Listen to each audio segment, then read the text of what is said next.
सर्व माझ्या सीओडीच्या ऑर्डर आहेत. इथं बघू शकता लेबल वगैरे लावून सगळ्या तयार आहेत आणि ह्या नुसत्या महाराष्ट्रापुरत्याच मर्यादित नाही, तर ह्या दुसऱ्या राज्यातूनही आपल्याला खूप साऱ्या ऑर्डर आलेले आहेत. वजन वगैरे सर्व पॅक केलेलं आहे हे बघा. आणि अजून एक गोष्ट बघा, बरेचसे पार्सल हे रिटर्न सुद्धा येतात आणि त्याचं कारण आम्ही बघितलं तर पोस्टमन आणि जे आपले कस्टमर आहे यांचा कॉन्टॅक्ट होत नाही. ज्या वेळेला तुम्ही ऑर्डर करतात तर त्यावेळेला तुम्ही तुमच्या गावातील पोस्टमनला सांगून ठेवा की माझं पार्सल येणार आहे, म्हणजे ते पार्सल तुमच्यापर्यंत घरपोच येईल आणि तुमचं म्हणजे तुम्ही त्यांच्या कॉन्टॅक्ट मध्ये राहा तुम्ही ऑर्डर केल्यानंतर.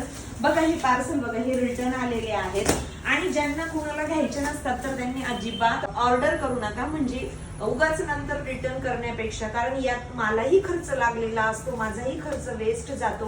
जसं तुम्ही शिवणकाम करतात तसं मी सुद्धा शिवणकामच करते आणि आपल्या कामामध्ये किती मेहनत आहे तुम्हाला तर माहितच आहे. मग ही मेहनत वाया का घालवायची? तुम्हाला ऑर्डर करायची नसेल तर नका करू, सोपी गोष्ट आहे. आणि बघा ह्या माझ्या ऑनलाईनच्या ऑर्डर आहेत. ऑनलाईनच्या ऑर्डर मध्ये ना यांचं सर्वांचं पेमेंट आधीच आलेलं आहे. यांना तर मी थँक्यू म्हणेल, कारण एवढ्या विश्वासाने ते आधी पेमेंट करतात आणि त्यानंतर त्यांच्या या ऑर्डर जात असतात. बघा या सर्व पत्ते वगैरे आम्ही स्वतः हाताने लिहून घेतलेले आहेत. इथं कस्टमरचा पत्ता आणि इथं माझा पत्ता असतो. आता या सर्व ऑर्डर डिस्पॅच होतील. तुम्हाला सुद्धा अशा पेपर कटिंग पाहिजे असतील तर स्क्रीनवर दिलेल्या मोबाईल नंबरवर व्हॉट्सअपला मेसेज करा आणि अगदी 5 मिनिटात ह्या पेपर कटिंग वरून ब्लाउज कट करू शकतात आणि परफेक्ट असे ब्लाउज बसतात. त्यामुळे लगेचच ऑर्डर करा.